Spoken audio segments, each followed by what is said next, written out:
Hey, this is the Pizza here, and this is going to be my first Allods Online video. This is the first instance that's in the game for the Empire, Xaes, Xaes, however you want to pronounce it. And this is the first boss in that instance, Grim the Gloomy, let's go.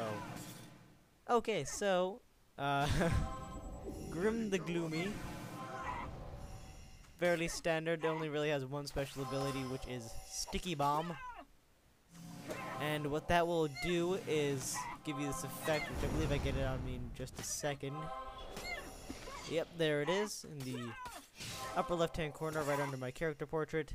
And basically, when that effect runs out, which I think it's 7 or 8 seconds, you have. And when that effect runs out, bomb blows up, damaging everyone around you. So there you see our mage put a little bit too much aggro and died. And that threw our healer out of whack. So I'm not getting any heals right now. I don't know who our healer is healing right now. Oh, there come the heals, but little too late to help. So I die here, and time for some super speed in just a second.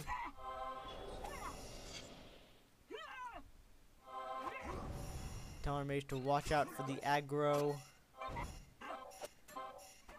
And this is what super speed looks like. Fairly repetitive right now. Mage spamming heal spell. Tanking. And me and Mr. Liluk, who is the orc brute right now, that is still fighting. Me and Mr. Liluk, we had basically alternating roles. One of us would wield two-handed weapons, and the other one would wield a sword and shield. And later on in the instance, I actually end up doing sword and shield, and Liluk goes with the two-handed weapons. And almost there. And let's see, there it is. So that's a nice shield. I roll on that and I win. So woohoo! Got some new gear already. And before that, I actually got a new hammer. I think it's called Grim's Grinder. It seems to be a fairly common drop because we got 2 of them in one run, and I actually have both of them in my backpack somehow. Don't know how. There's one thing I could change about this game: more backpack space. For the love of God. More backpack space. They give you 18 slots to start, and the only way you can increase it is by buying backpack space from the item shop. 18 slots. It's not a lot. And I think you can buy a 24 slot backpack from the auction house, because in the item shop menu, it says that the 24 slot can be sold to other players, but the other ones cannot. So here I'm trying to equip my new stuff, but not doing it right now. And the reason I'm not resurrecting is because in these instances, if you resurrect while your party is still in combat, you will resurrect outside of the instance. Then you'll have to make a long trek back, and it'll take a while. So you don't want that to happen, so wait till your party is out of combat. They'll let you know. Then you just have to make a short run back to the destination, which I do right here, and give you a nice little overview of what we've already been through. Also, get to put on my new shield and hammer. Looks pretty sweet. So honestly, this was the most fun I've had in an instance since like the final few instances in Guild Wars, because those instances were pretty freaking fun. But this instance was really fun. I was surprised. And after I was done playing it, I wanted to play it again, but it was really freaking late, so we couldn't. And here's just some normal enemies. So we're level 13, and these guys are level 10 elites. And so I'm pulling them back here, and I didn't notice that there were 2 guys in the corner over there. So, whoops. But the combat in this game is a little slow-paced. Because right now my main attacks, I only use maybe 4 or 5 skills right now. And I have a couple add-ons. And I just hit for 508, which ain't bad for my level. I have a couple of add-ons right now. I have a mini-map one that I'm not running because it's pretty much useless in instances.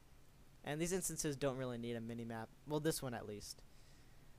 I have a critical hit add-on that tells you when you get a critical hit and how much it was for.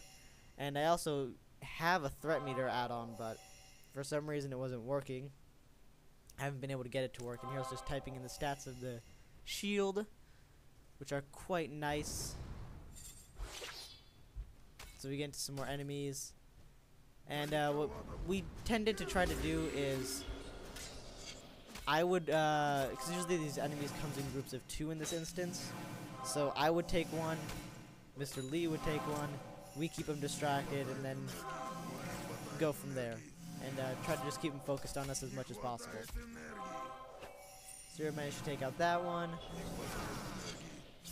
And before you do this instance, I would recommend maxing out your reputation for the Nezebugrad, if I believe that's how you pronounce it. Because the reputation gear is actually pretty nice. I'm wearing some of it right now. Some of the gear I'm wearing right now comes from the Igrish military district. And I believe that's the chest piece I'm wearing right now. Maybe the pants. I know the boots I'm wearing right now are from there. Can't remember the exact pieces. So here we just decided to kill something else, and approaching the second boss. Now you can see there are quests within the instances. Pretty standard, so just pick them up. So here we get to the second boss, who is the eye-popping family, and this is actually a race you can play if you're on the Legion side. They're called Gibberlings. And yes, you do get 3 people, and you get to name each of them individually.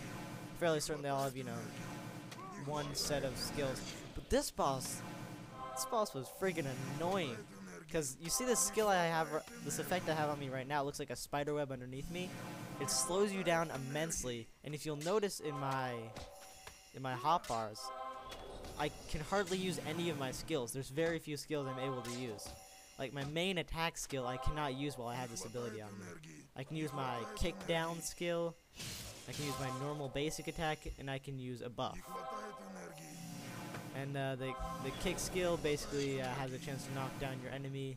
And I think it's dependent on your boots, the amount of damage it will do. But I only have it at level 1, and it's fairly useless against this guy, so I don't even bother. I just use this time to try to save up some energy, so I can unleash when this effect finally wears off.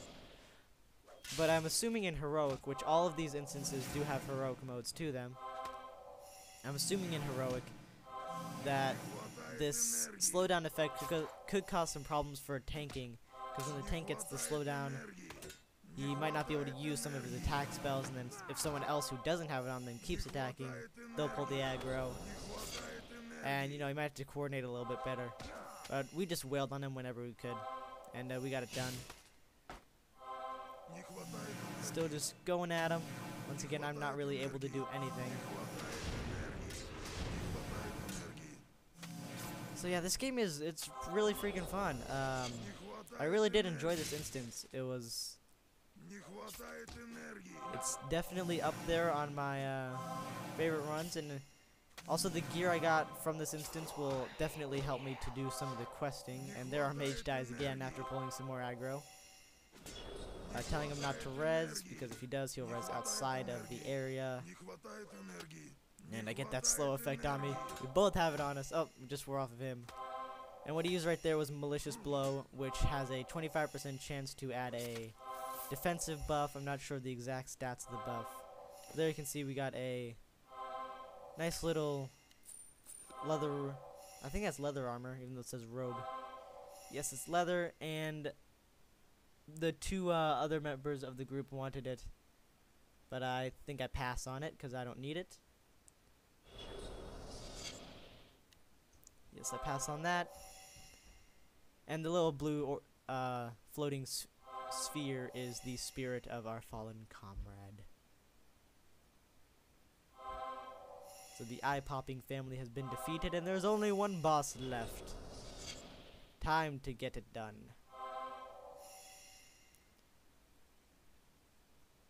So, skipping ahead in just a second, not sure, I think I left this clip a little too long. This is the room the final boss is in.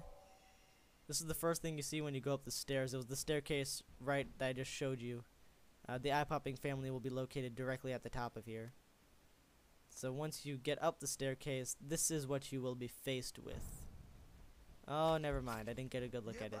And here, our mage had to go, but rather than just telling us, I gotta go, decided to jump into a group of enemies and basically commit suicide. So, unfortunately, we actually did not get to finish this instance. But I did manage to fight off this League Infiltrator. Oh yeah, look at that 423 damage hit. That's what I like to see. Yeah, so our mage had to leave, not mage, our healer had to leave. Kinda disappointing because we were really looking forward to beating this. And we were all pumped up, ready to go. Then he just commits suicide and says, I gotta go. You know, what can you do?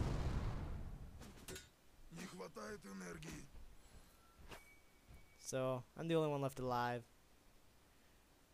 But it doesn't matter because we gotta stop here. And so that was my, well, not my first run of Xaes, the first run went horribly, horribly wrong. This is my first decent run of Xaes, so that'll be it for this video. Till next time.